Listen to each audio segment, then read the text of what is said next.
Hello, listeners. Welcome back to Grisly History. It's been a while since our last main episode, something like half a year by the time this comes out. Michael and I are both sorry about that, and if you want an explanation for the silence, you should check out our previous episode on the Boston molasses disaster. I won't go into it here since it's already been addressed, but I will say that we both sincerely appreciate everyone who held on during this unexpected hiatus.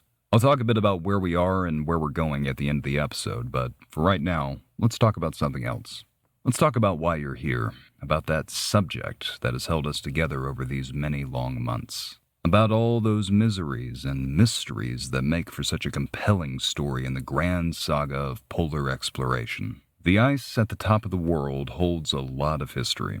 There's the known history, like that of the oral traditions of the first peoples who made their home in the ice, and the more recent history of those who sailed across the sea in an arduous quest to map it. Then, of course, there's the unknown history, like the ancient origins of those first people, or the location of the bones of some of those long-lost explorers. There is much to say about that vast, shifting ice in the Great White North, and I've certainly spoken a good deal about it. But I want to change gears for a moment and tell you about something else. I want to talk to you about a land. Vast and warm, with a wide array of flora and fauna throughout. Along its shores swam long-jawed dolphins, and beyond its beaches lay dense rainforests. Great lizards roamed through its jungles, eating from the big-leaf vegetation and on one another. Under the blistering heat of an equatorial sun, all manner of life flourished throughout the land and in its waters. But just as one season passes into another, so too did the time of eternal summer pass from the land. It broke apart and began to drift southward in pieces. The lizards either fled north as refugees or remained isolated from their kindred, dying off a little more each year as the weather grew colder and the environment that they once knew changed. Snow fell and covered the land, concealing the life that had once lived there for millennia. As the dead pieces drifted to the bottom of the world, they began to meet, colliding with one another until they were whole again. They pushed against each other and rose ever higher out of the sea. As they ground together, great mountains erupted skyward, dividing the land and standing as solemn sentinels over it. This high, lonely continent remained isolated for unknown ages until Earth's newest master, man, came sailing southward. This is the land we know as Antarctica. A land that is in many ways different from the far north of which we've been discussing in this series. Both polar regions are vast and remote with a climate that is hostile to most life forms. But while the Arctic is made up of a maze of islands separated by frozen seas, the Antarctic is one great landmass. It is a continent twice the size of Australia and the only continent with no people and no plant life. What life there is lives entirely along the coast, feeding from the sea, while the continent's interior rises into a high plateau covered by a layer of ice a mile thick. While this continent was theorized to exist, it was not discovered until the early 1800s, and for most of that century, explorers never ventured farther than its frozen shores. Eventually, however, men did journey into the ice shelves and glaciers beyond the coast and, emboldened by new technology and lessons learned from the far north, decided to push the limits of human endurance as they sought the farthest point south. This would culminate in 1912 when two expeditions, one British and one Norwegian, put everything on the line to be the first to reach the South Pole.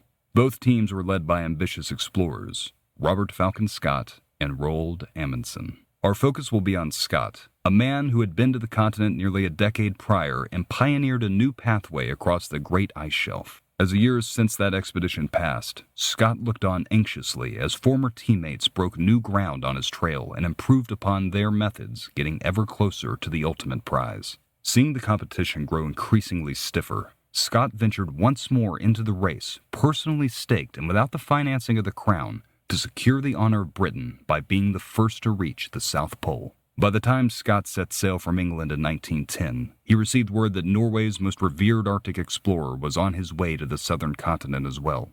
In a journey like this, far from the help of the outside world, only precise planning and endurance stood between an expedition and an icy death. Now that same planning and endurance would not only have to keep them alive, but carry them the swiftest to the pole and back. It was a colossal task, but Scott had one thing Amundsen didn't have: experience surviving and trail breaking in Antarctica. That is what we'll discuss today as we examine Scott's first foray into the South during the 1901 Discovery Expedition.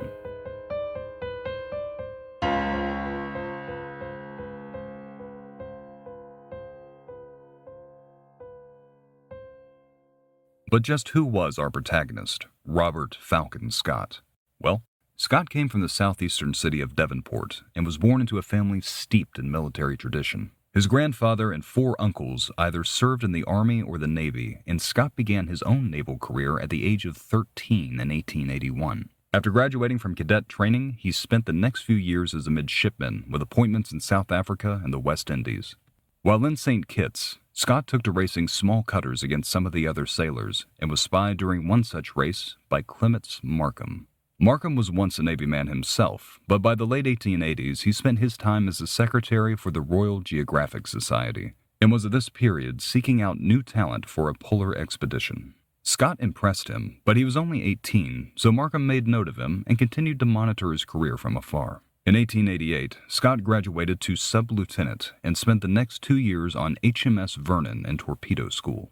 Scott passed the school with flying colors, but found himself entering into a period of personal crises.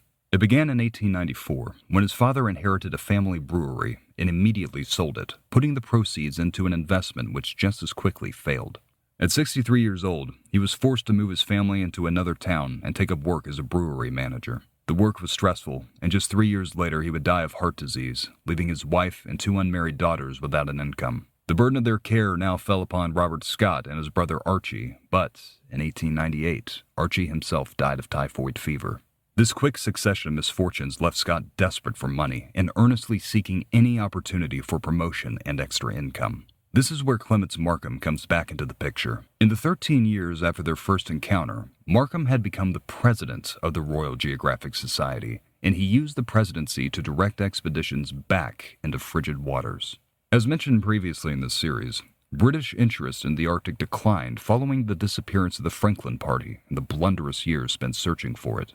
The Admiralty determined that such expeditions were dangerous and impractical, so in their absence, the Nordic countries took their place as leaders in Arctic exploration. Clements Markham had been a part of the relief efforts for the Franklin Party in 1851, and had sailed with George Nares during his Arctic expedition in the 1870s. These ventures left him with a firm resolve that Britain needed to reclaim its historic role as leaders in polar exploration. In 1893, he ascended to the presidency, and that same year, the society was addressed by a biologist named Sir John Murray, who spoke of his travels to Antarctic waters in the 1870s and called for a full-scale naval expedition to the continent. Markham was set alight with the same ambition, and so set about making such an expedition possible. After 7 years of fundraising, haggling, and haranguing, he had an expedition funded, and what it now required was a commander. Markham looked back through his long list of officers that he had observed with interest over the years, but was looking for a very particular sort. He wrote that he was looking for someone young, saying, quote, "The fatal mistake in selecting commanders for former polar expeditions has been to seek for experience instead of youth. Both cannot be united, and youth is absolutely essential.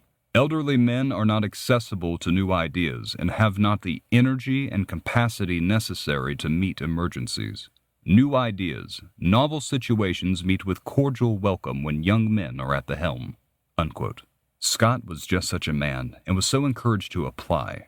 Not yet a captain, Scott saw what a tremendous step this would be for his career, and so applied in early 1900. With Markham's backing, he was quickly assigned the role in May and was given a little more than a year to prepare his ships and personnel. The grand, full-blown naval expedition that Markham wanted did not come to pass.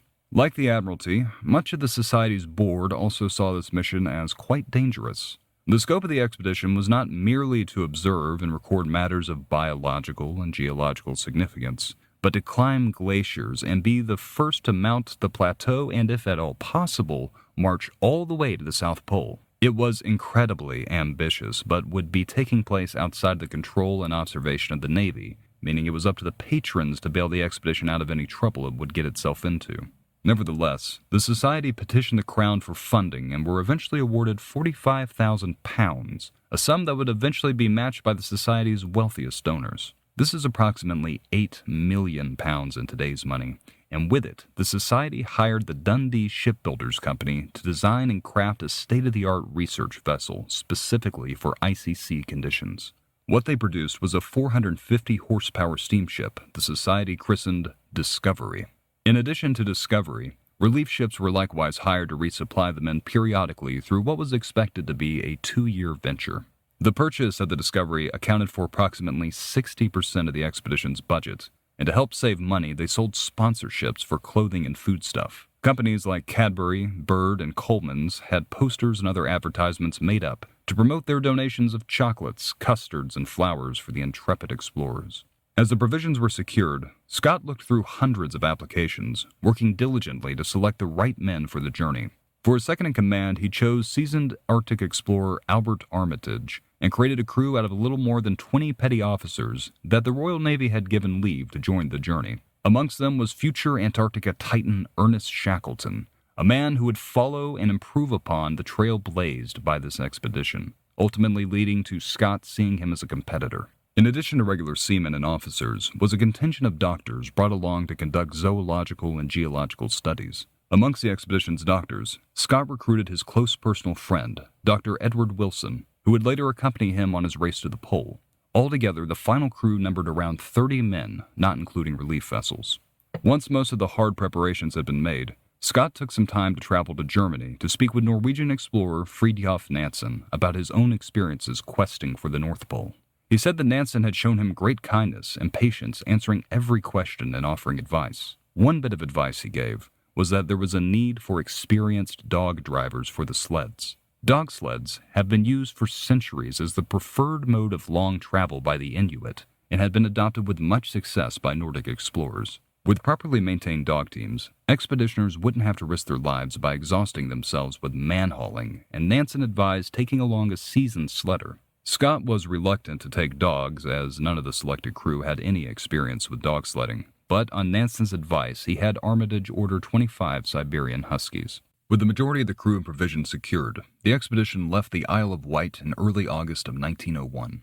Since Antarctica is in the southern hemisphere, summer and winter seasons work opposite of how they do in the Arctic, so the expedition set out to approach the continent late in the year. But rather than sail directly to Antarctica, the party first stopped in New Zealand, where agents had been dispatched to secure more provisions ahead of their arrival. Matters turned rough in New Zealand, as while docked in Littleton Harbor, an able seaman struck a petty officer across the face and deserted the ship. Word was put out on the docks that they were hiring for a new one, and able seaman Thomas Crean, stationed aboard the nearby HMS Ringarooma, volunteered and was readily accepted. Crowds cheered as Discovery left the harbor on the 21st of December, and one young seaman, Charles Bonner, climbed the mast to return their applause.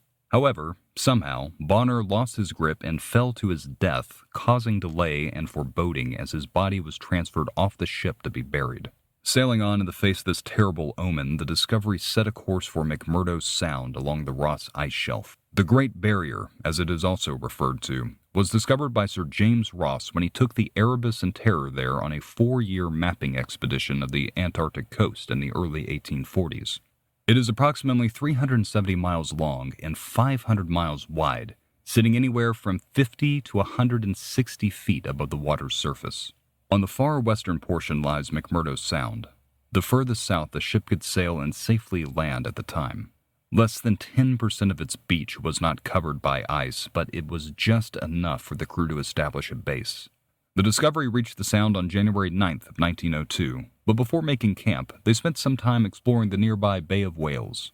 While there, they made landfall on an island they would go on to call King Edward VII Land, whereupon they launched 2 flights in a tethered hot air balloon to get an aerial view of the island's geography. On February 8th, they returned to McMurdo Sound to find a place to establish camp and safe harbor for the Discovery when the sea froze over.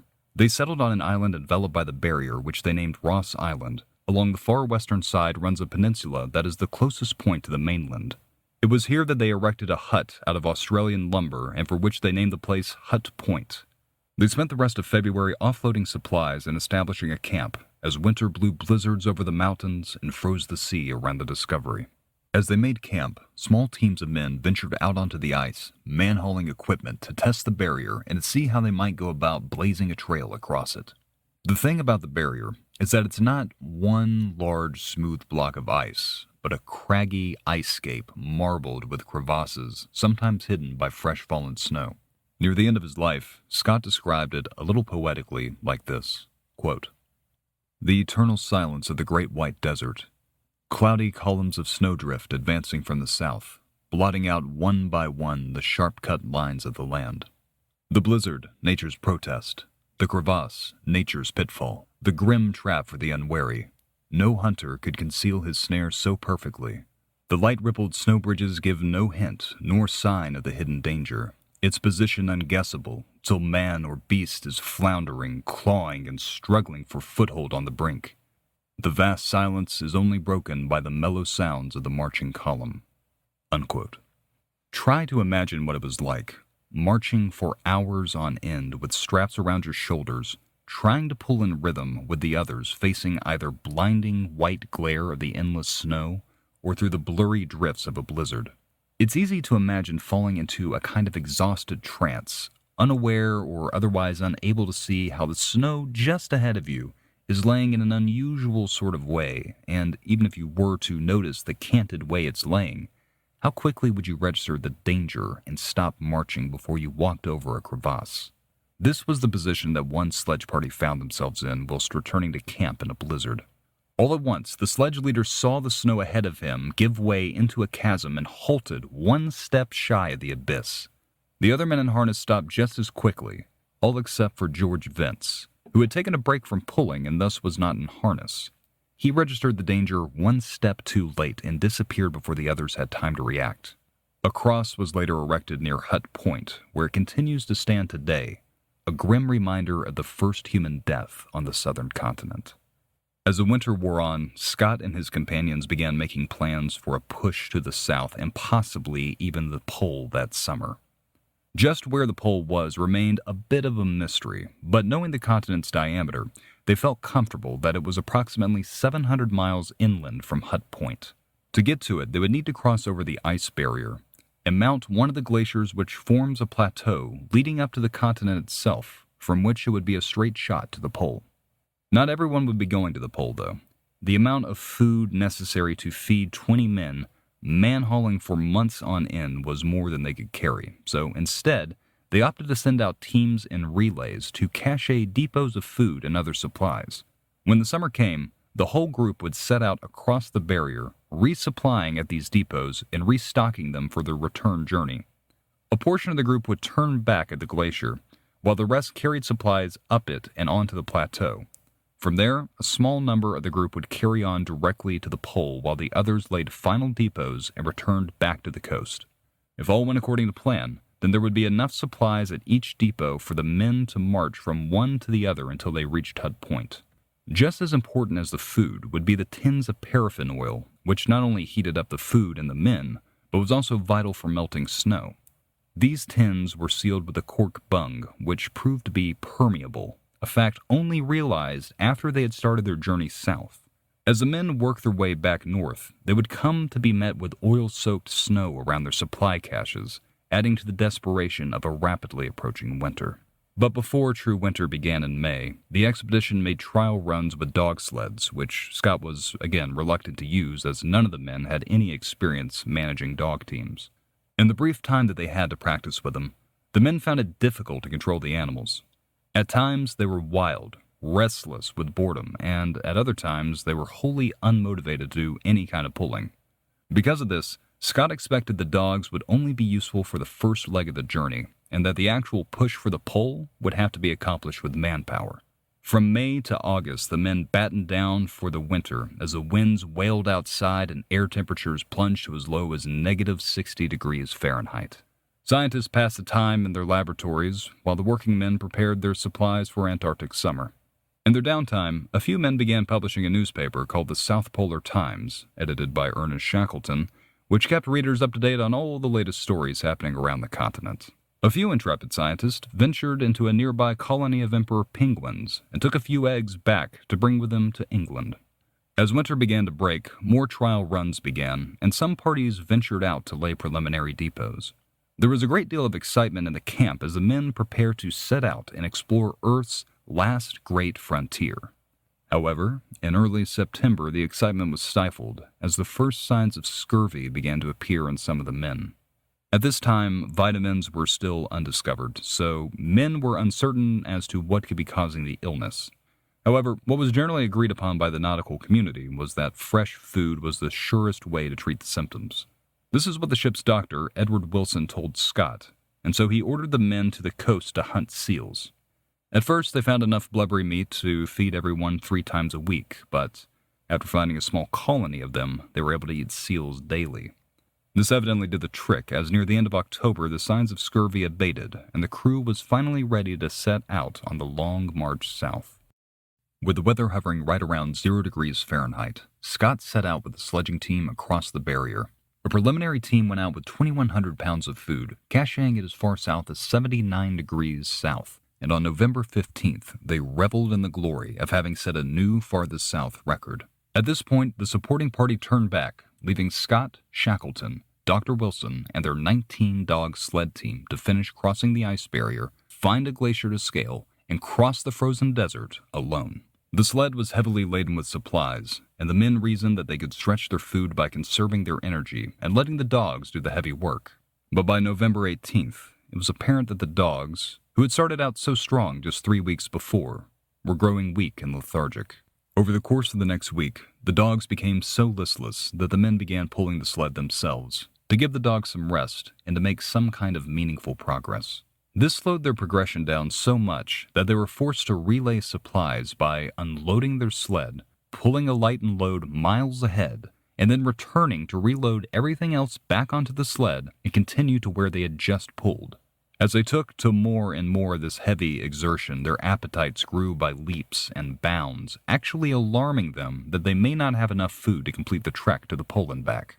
With regard to food, they were also finding it difficult to keep the dogs fed. They had brought along many pounds of dried fish to supplement their dog biscuits, but for whatever reason, it seemed to be making the dogs sick. By early December, some of the dogs began passing blood, and following an autopsy by Dr. Wilson, it was deduced that a number of them were suffering from dysentery. By December 16th, after a month of marching and sledding, they were only averaging 2 miles a day and were still hundreds of miles from the pole itself. Their lack of progress was now actively imperiling their survival. It wasn't just a question of having enough food to complete the journey. But also a matter of timing. As again, they were striking out across unknown territory with only a few months of summer weather to sustain them. If the sled broke, or if one of them became too injured to continue, there would be no rescue party to save them from the onset of a merciless Antarctic winter. It was with this in mind that the men arrived at a drastic solution. Some of the dogs would have to die to save the rest. This dire decision had, in fact, been proposed when the men were training with the dogs earlier in the year, but Scott resisted such notions of sentimentality. But now, some 380 miles into their journey across the great ice shelf, the men took the weakest dogs and slaughtered them, taking the meat from their bones and feeding it to the others. The survivors showed little compassion about their sled mates, eating the meat with enthusiasm and regaining enough strength to begin pulling the sled once again. It was around this time that the men began longing for food themselves. Dr. Wilson wrote in his journal that he had begun to dream of food. In his dreams, he saw waiters running around his table with the most delicious dishes and bowls of soup, but they all ignored his desperate attempts to flag them down. By mid-December, things were beginning to look grim. The men had 4 weeks' worth of food left. Half the dogs had been killed to feed the other half, and to top things off, they still hadn't finished crossing the barrier. In spite of this, the trio were enjoying a morale boost now that the dogs were actually helping to pull the weight. This, however, was short-lived, as on December 21st, Scott noticed Shackleton's gums looking, quote, decidedly angry. This was one of the first symptoms of scurvy, and journal entries from Dr. Wilson indicates that he suspected as much, but he kept it to himself. On Christmas Eve, both Shackleton and Scott had angry, bleeding gums, and Wilson acknowledged to them that this was concerning, but insisted that it was hardly enough evidence to conclude that they had scurvy.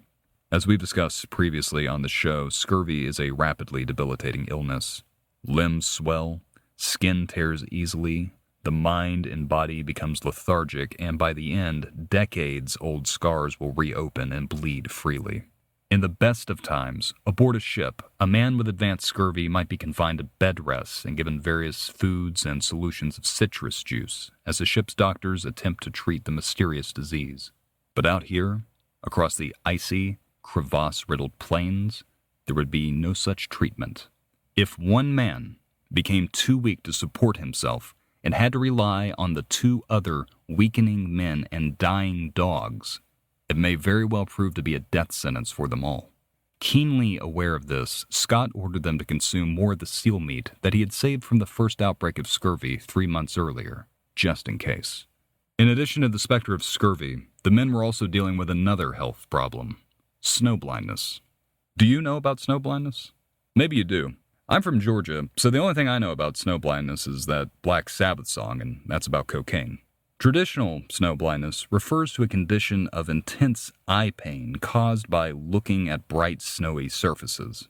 Unlike rocks, trees, or dirt, which absorbs sunlight, snow reflects it so that when you are in an environment surrounded by snow on a clear day, everything looks incredibly bright from all the light being beamed at you.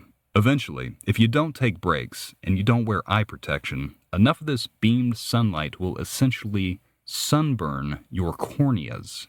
Consider the last time you had a bad sunburn. Now consider what that would feel like inside of your eyes for hours or possibly even days. That is what Scott's group was experiencing while trying to drive a dog sled team and survive in one of the most hostile environments on Earth. Now, to be clear, they did have eye protection in the form of mesh wire goggles, something that has been used in polar environments for years and is actually still used today. But the goggles were not perfect. They tended to obscure one's vision, which led the men to taking them off periodically to look ahead and get their bearings. Dr. Wilson removed his more often than the others, as he had taken it upon himself to sketch the landscapes they passed through, much in the tradition that we've seen with other polar expeditions. However, as a result of this, he suffered the most frequently from the condition, and treated it with, of all things, cocaine. Yes, apparently a common treatment for sun-seared corneas at the time was an eyedropper full of cocaine mixed with a liquid solution. On the day after Christmas, which also happens to be my birthday, Dr. Wilson wrote that his left eye was watering profusely and was in such pain that he could not see out of it. He cocainized it repeatedly before blindfolding himself and imagined walking through a dark wood in England to distract himself from the pain. In his journal he wrote, quote, "Sometimes I saw beech woods, sometimes fir woods, sometimes birdlip woods. The swish, swish of the skis was as though one's feet were brushing through dead leaves, or cranberry undergrowth, or heather, or juicy bluebells. One could almost see and taste them." Unquote. By this point in the journey, the trio's bearings told them that they were at 81 degrees south, still 9 degrees shy of the pole, and still had not even reached a glacier. On Christmas Day, the men sat down to a feast of seal liver, fried bacon, pemmican fat, biscuits and jam, and a healthy helping of plum pudding that Shackleton had surprised the others with. As they ate, they discussed frankly what their goals should be at this point in the journey, as it was now obvious to all of them that they were no longer in a position to try for the pole. They decided instead that they would simply go as far south as they possibly could by the end of the month, and then turn back for camp. They did just that on December 30th, having made their southernmost camp at 82 degrees, 16 minutes south. It was not as far south as Scott had hoped, a result he primarily blamed on the dogs. In his journal, he likewise chalked blame up to a lack of provisions, but his prejudice against dog teams would prove to be his most consequential takeaway from this trip. With 1902 coming up on their heels, the trio turned back and began the nearly 400-mile journey homeward. 1, 2, 1, 2, 1, 2, 1, 2. The rhythm is monotonous. With every step, you feel the straps of the harness pinch the nerves in one of your shoulders as you pull against the sledge. It is not unlike the rocking of a ship or the rocking of a cradle. You wonder if it's possible to sleep while marching. When else were you supposed to? You certainly can't sleep in the reindeer skin bags you and the other men crawl into every night. Not very well, anyway. Each night you crawl into them, sweating and stinking from the day's exertions, hoping you'll pass out before the cold ground siphons off your excess body heat. But it rarely works that way. Most nights, You seal yourself inside, shut your eyes, and then you feel it. Somewhere, somehow, there is an opening. Some hole in either the tent or the sleeping bag you missed, letting in the cold Antarctic air. It slips in silently, before cutting into you like a knife, making it impossible to sleep. You turn over, you reposition, you do whatever it takes not to feel it and pray that God will grant you sleep. And then, sometime later, you wake up, shivering and wet. Your breath and your sweat collect along the bag, becoming frozen droplets in the minus 20-degree air before melting from your body heat and soaking you. Left, right, left, right, left, right, left. You realize you're walking with your eyes shut. Slowly, you force them open, just making out the blurry motion of your feet below you. Lifting your head, you squint through the mesh wire goggles at the landscape ahead and quickly squeeze your eyes shut again. Too bright. It is impossibly bright out here. Everywhere you look is bright, white light shining back at you, beaming into your eyes and burning your skin. It's so hot. You think. How can it possibly be this hot in a place so cold?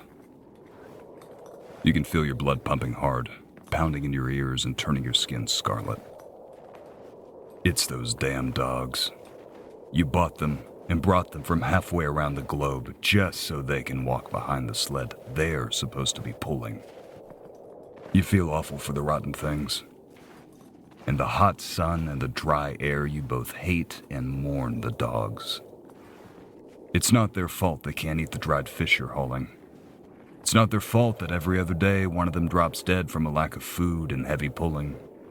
But at the same time, what is a dog's life weight against a man's? And what are the odds that any of these half-dozen scrawny, feeble beasts will make it back to the ship with you? You all ought to just cut your losses, hook them up to the sled, and drive them for all they're worth until the last one gives out and you absolutely have to pull yourselves. You wonder, fleetingly, what a dog tastes like. You're not desperate enough to find out. Not yet, anyway. But every day that you're in harness, you and the other men burn through more food than you can spare, making you work all the harder to reach the next supply depot, thus creating a sort of vicious cycle of work and hunger. You're not desperate for food yet, but there might soon come a day when dog meat could become appealing, or even necessary. After all, isn't fresh meat the remedy for scurvy? Your stomach turns a bit at the thought, and faintly you feel a cold chill run down your sweat-soaked back. During your years in the Navy, you've heard plenty of old salt dogs tell their tales of the disease, their voices getting low and wavering as they conspicuously describe how one of their old shipmates met with a slow and bloody end. As many times as you heard those stories, you never saw the old seaman's nightmare up close. Not until this trip. Not until you and a good part of the crew got it yourselves.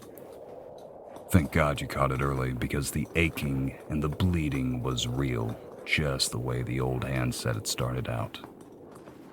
It was one thing to have caught it on the ship, near the shore where seals could be found and keep the sickness at bay. But out here, you run your tongue along the creases of your puffy, bleeding gums. Out here is another story. There isn't any fresh meat, not apart from the fresh meat padding along behind you. A phrase comes to mind at this moment. The last dread alternative.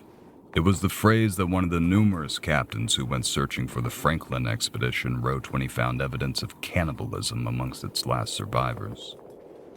They must have had scurvy.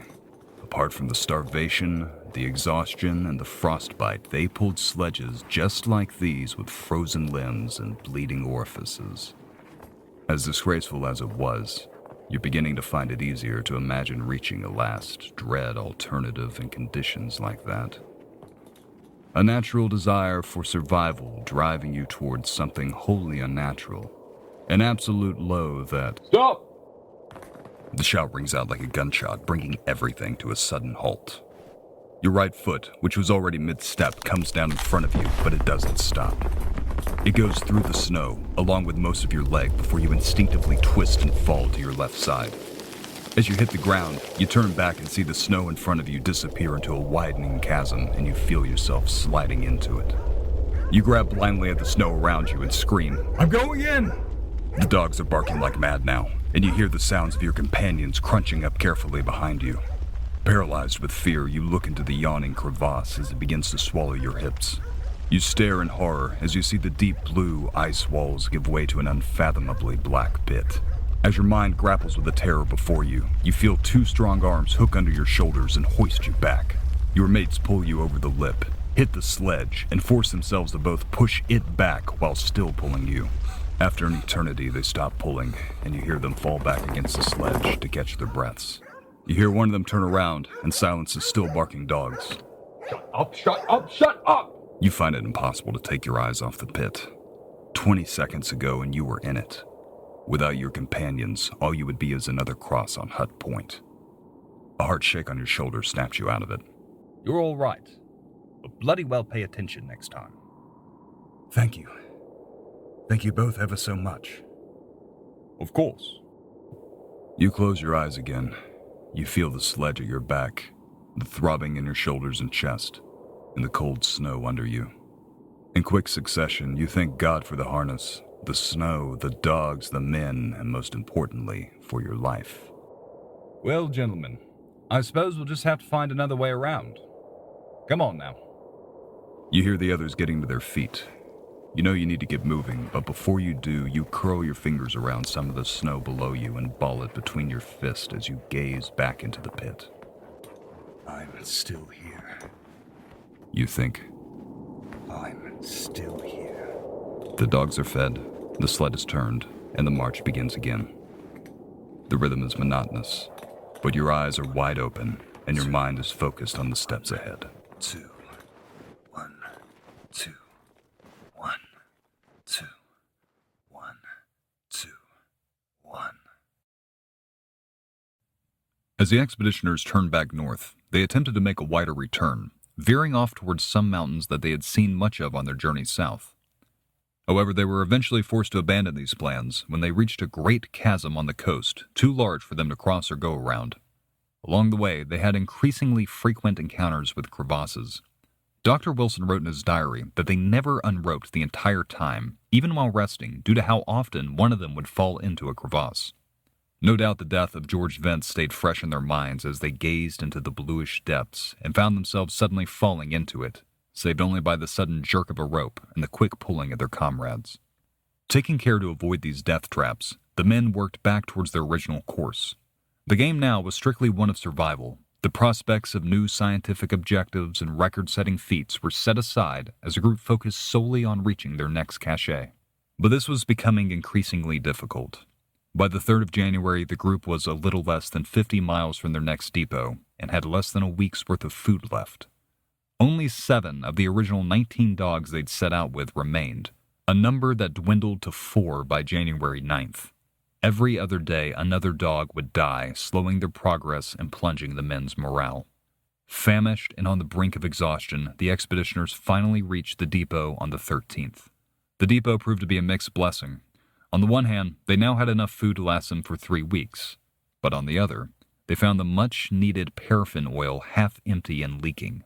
The precious oil would have to be used sparingly, and day by day the men would mull over the most efficient ways to perform heating duties so that not one drop would be wasted. The only factor working in their favor was the gradually increasing air temperature. Ordinarily, any time the men stopped to rest, ice would build up along the sledge's runners, freezing them where they stood. The stove would be fired up, and snow would have to be melted to unglue the sledge from the ground. But as summer temperatures peaked to around 16 degrees Fahrenheit, they no longer had to unfreeze the runners, allowing them to conserve what oil they had left for food and water. But as I said, this was the only factor working in their favor. They had 130 miles to go to the next cache, and considering it had taken them 10 days to make the last 50 miles, they would need to increase their speed to avoid running out of food. At this point, the last of the dogs were almost wholly useless for sled pulling, and in just 2 days, the remaining 4 succumbed. The men would be going it alone for the remainder of the journey, and to compound matters, they found themselves forced to reckon with their own mortality. The day after they left the food depot, Dr. Wilson diagnosed all 3 men with scurvy. It wasn't just their gums swelling up and bleeding, but it was also their shoulders.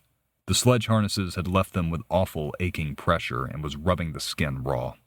Just a few days after leaving the depot, Shackleton was so bad off that he could no longer pull.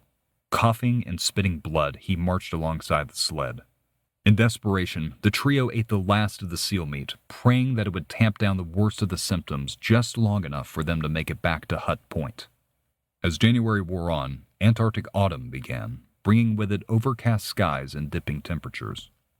The cloudy weather made the already dizzying, all-white landscape even harder to traverse. Along the way, the men had been navigating with a surveying tool called a theodolite, an instrument used for measuring the angles of vertical and horizontal planes. However, without the aid of the sun, the near endless horizon was nearly impossible to distinguish. Scott wrote at this time, quote, "It is difficult to describe the trying nature of this work. For hours, one plods on, ever searching for some definite sign. Sometimes the eye picks up a shade on the surface, or a cloud slightly lighter or darker than its surroundings. These may occur at any angle, and have often been kept in the corner of the eye. Frequently, there comes a minute or two of absolute confusion, when one might be going in any direction." As they plodded along, they faced the very real danger of losing their orientation and missing the last supply depot, if they could even march that far. This went on for almost 2 weeks, until on the 25th they spied Mounts Terror and Erebus in the distance, mountains they had laid the first depot within sight of. With their new points of reference, they were able to locate the final depot the following day, giving them the last bit of food and oil they needed to finish the trip. The closer the men got to the shore, the colder it became. Temperatures were now hovering around -20 degrees Fahrenheit, forcing the men to once again dip into their valuable supply of oil to unfreeze the runners during their many stops. With the flames of survival burning hot in their chests, the men pushed hard through the last leg of the journey and stumbled back into camp at McMurdo Sound on February the 13th. They had marched 960 miles in 93 days and had just beaten winter by bare weeks. As the trio were heartily welcomed back into the fold by their companions, they told the tales of their trials and enjoyed small luxuries, like a proper bath for the first time in months.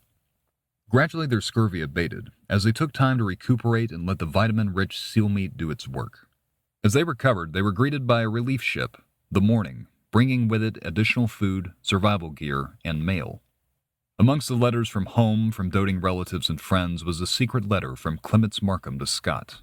As it was, the original plan was that this would be a 2-year journey, to be completed by the summer of 1903, when the ice around the coast would melt and set the Discovery free. As it happened, the ice did not melt that summer, and the Discovery remained icebound. Markham had secretly anticipated this, and had so arranged for the relief ship to bring another year's worth of supplies and this letter, authorizing Scott to remain on the continent and to make further scientific discoveries. In Scott's mind, this meant another stab at the pole, that year, and this time without any dogs. However, not all of Discovery's crew would remain in Antarctica. 2 years in the frozen desert takes its toll on the body, and some of the men were worse for wear. To make the most efficient use of supplies, Scott sent back the sickest men, including Shackleton, with the Morning. Shackleton protested this mightily. If Scott was going to try again for the pole, then he needed companions such as himself, who had shared the experience of marching the furthest south. But alas, Scott turned him away, as he still had yet to recover his health, and if he got worse, there would be no means to properly treat him. This was the start of a deep rift between the two men. By his own admission, Shackleton had broken down on the southern journey and had been unable to do his share of the work, but he resented that Scott would cut him out of another attempt on the pole. Later, when Scott wrote an account of the expedition, he stated that at the lowest point of the journey, Shackleton actually had to be carried on the sledge, an assertion that Shackleton vehemently denied to the press. The men remained in touch for the remainder of their lives, and one gets the sense from their letters that there existed a cordial but strained sort of need to outdo each other. Whatever the case, Shackleton and the others departed on the relief ship on March 2nd, 1903, and the remainder of the expedition battened down for yet another year in the ice. The men passed the winter much as they had previously. publishing their newspaper and giving lectures on whatever subjects they specialized in, to both inform and entertain one another. Some of the scientists ventured back to the emperor penguin colony to gather more eggs and watch them hatch. During this time, Scott busied himself by planning out the next southern trek. He studiously took inventory of the supplies that they had used on the previous journey, considered the weight that they and the other men had lost, and calculated which foods could be most efficiently carried and consumed. He was determined that this time they would not only beat the record that they had just set, but make it all the way to the actual continent. To do this, he decided to try taking a new route. On the previous attempt, Scott had led his party more or less in a straight line across the barrier, and for all of his trouble, never made it to the other side. This time he decided they would set out for the western mountains that they had seen so much of in their march, reasoning that if they could just make their way over them and onto the land itself, it would have a smoother, less treacherous path than what they had suffered on the barrier. You may, of course, remember that on the return journey, Scott had attempted to reach the mountains only to be stopped by an uncrossable chasm, which was supplemented by the myriad of smaller chasms that he and the other men kept falling into. Despite this, Scott decided to take the chance that the ice closer to the shore may be less dangerous than that which they had encountered on the shelf's interior, and so that September he began making the preparations for another push. The second journey was an arguably more consequential endeavor than the first, but as it lacked the sort of drama and grisliness of that first trip, I'm not going to recount it in the same detail. Much as with the first journey, there were preliminary parties sent out in September to test the ice and relay depots for the trip ahead. That trip began on October 12th, when a 12-man party set out with 4 11-foot sledges, with each man hauling approximately 200 pounds of weight. They ventured deep into a region known as Victoria Land, climbing gradually higher into the Transantarctic Mountains. Scott described the scenery as being beautiful beyond description, as his party spied distant cliffs and gorges only to surpass them and see them from above. But as they climbed higher, the temperatures grew colder. After 3 weeks of gradual ascent through the mountain range, they were subjected to strong winds and the occasional blizzard, with daily minimum temperatures somewhere around negative 30 degrees Fahrenheit. On November 13th, the party ascended to 8,900 feet and took mankind's first steps onto the polar plateau. Unlike the ice shelf they had just crossed, the expedition found the plateau to be devoid of landmarks and navigation to be difficult in this great white expanse. Using the mountains to their back, they took their position and set off in a straight line due south. Despite a lack of crevasses, the going was still rough on account of the wind. Without any natural barriers to check it, the wind blew strong, causing the party to lose a good deal of fabric and other supplies. As there were no supply depots on the plateau, it made equipment losses all the more devastating. A week after achieving the plateau, Scott decided to preserve his supplies by continuing on with his own small party and sending the others back. He chose seamen Evans and Lashley, 2 men who had returned with him for the race to the pole against Amundsen in 1912. On November 22nd, they set off to penetrate as far into the interior as possible while the others turned back for discovery, caching what supplies they could spare. Scott described the following week as the hardest physical work that he had ever experienced, as snow upon the plateau proved to be anything but flat. Instead, the unrestrained wind had blown and swirled the snow into what is called sastrugi, that is, wave-like ridges and formations. The snow literally looked like waves on the sea, shallow in some areas, but craggy in others. Try to imagine the strain it would put on a sledge, rolling it up and down as you pulled it over these icy crests and troughs. Imagine further what strain that would put on you. Well, on November 30th, the men had reached the limits of what they could endure, and so turned back to follow their tracks to Mount Lister and descend back down to the barrier. Once again, Scott found himself in a race for food, and supplies were stretched paper-thin as the trio would have no caches waiting for them until they descended back down the mountains. They marched 10-hour days, harassed by blizzards which often obscured the trail. It took them 2 weeks to locate the summit, during which time Evans suffered frostbite to his nose against the howling winds. On December 15th, they knew that they were in the area where they had ascended, but they had to find the exact same spot on the glacier in order to avoid any mishaps as they descended. As they probed along the icy edge roped together to the sledge, a mishap did indeed come upon them. Scott described it in his journal like this, quote, "Suddenly, Lashley slipped and was sliding downward on his back. I was whipped off my legs, and we all three lay sprawling on our backs, flying downward with an ever-increasing velocity. We had ceased to slide smoothly, and were now bounding over a rougher incline, sometimes leaving for several yards at a time.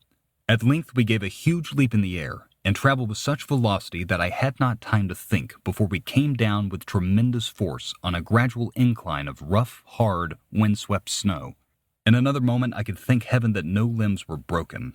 As soon as I could pull myself together, I looked round, and to my astonishment I saw that we were well on towards the entrance of our own glacier. Ahead and on other sides of us appeared well-known landmarks." Unquote. Through divine providence, the men had managed to regain their surroundings by falling off a cliff.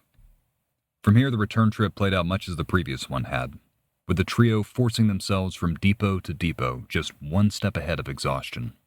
Along the way, there was one nail-biting moment in which both Evans and Scott managed to fall headlong into a crevasse, forcing Lashley into a fight to stay on his feet as the others slowly drug him and the sledge closer to the mouth of the chasm.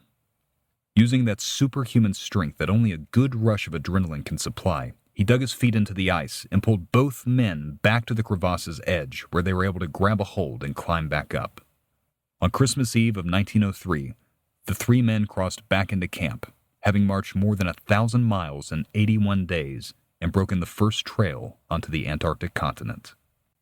As 1903 gave way to 1904, the men packed up and made preparations to leave the little patch of beach that they had called home for the last 2 years.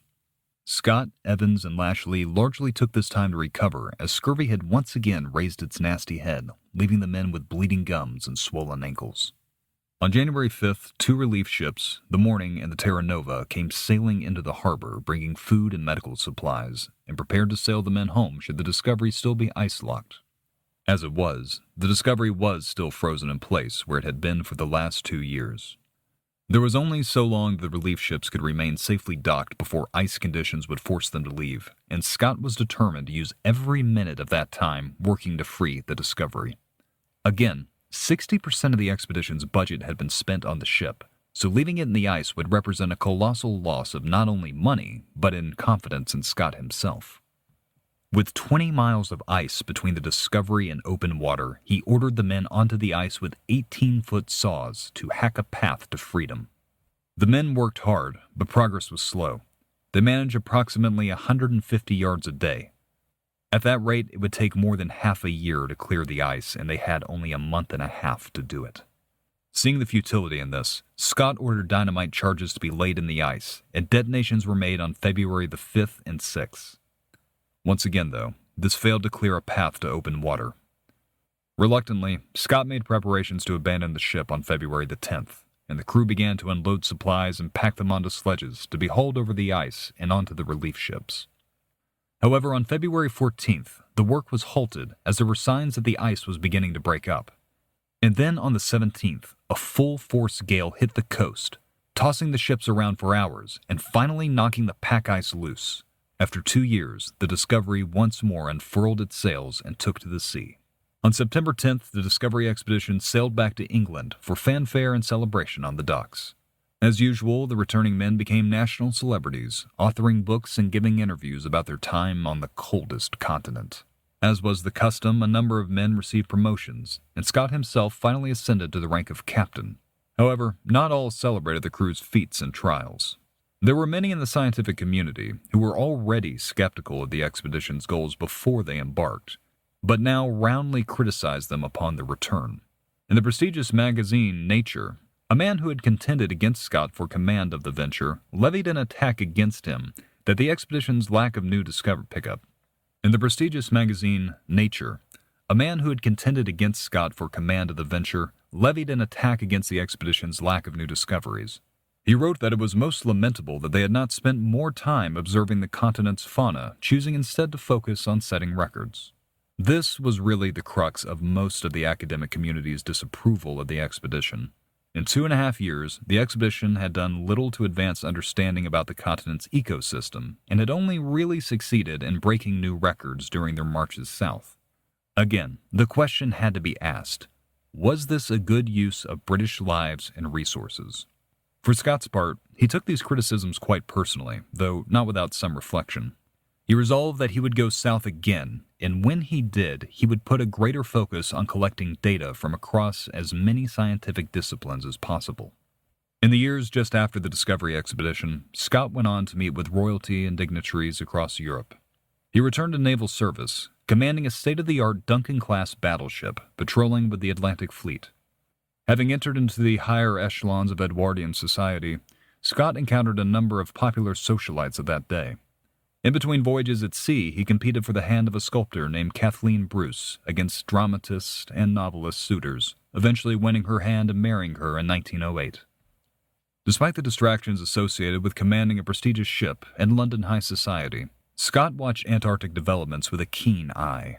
Slowly but surely, he watched as public interest began to shift from the far north to the far south, and rumblings rose up from around Europe of further explorations of Antarctica. As I mentioned earlier, Scott had his spats in the press with Ernest Shackleton, but real friction between the men came in 1907, when industrialist William Beardmore announced that he was financing a trip to the South Pole to be led by Shackleton. Shackleton extended an invitation to Dr. Wilson to join him in the pursuit, but Wilson declined out of a loyalty to Scott. Scott himself immediately went on the defensive, writing to Shackleton that the McMurdo Sound area was his territory and that if he was going to try for the pole, he would need to make his own path. Reluctantly, Shackleton tentatively agreed to this, stating that he would land to the east of the Bay of Whales. However, when he actually got to the continent in 1908, he landed in McMurdo Sound, justifying the change by stating icy conditions prevented him from landing in the Bay of Whales. Following the general directions Scott had taken during his second journey, Shackleton used Siberian ponies to haul his equipment to the base of the glacier, which he named Beardmore in honor of his patron, before scaling it with a small team of men. He did not manage to make it to the pole himself, but he did set a new record, 88 degrees, 23 minutes south, just 112 miles short. Nevertheless, Shackleton returned home as a hero and was even knighted for his attempt. Scott was insulted by Shackleton's reneging of the promise and vowed to launch an expedition of his own. Deciding that nothing was off the table, Scott took a few pages from Shackleton's playbook, ordering his own Siberian ponies, and resolved to follow in his footsteps up Beardmore Glacier. Scott must have sensed a need for urgency if he was to be the first man to the last patch of undiscovered land on Earth. Without waiting for government support, Scott raised his own funds and took out his own loans in a mad dash to launch a voyage as quickly as possible. But there was more than honor on the line in this contest. It was also a race of life and death. The competition narrowed to just two teams that would not only have to reach the pole the fastest, but also survive long enough to trek back to the coast and collect their reward. In the end, only one of these teams completed that race and received their reward. But that is a story for next time, when Ends of the Earth concludes with the tale of the Terra Nova expedition.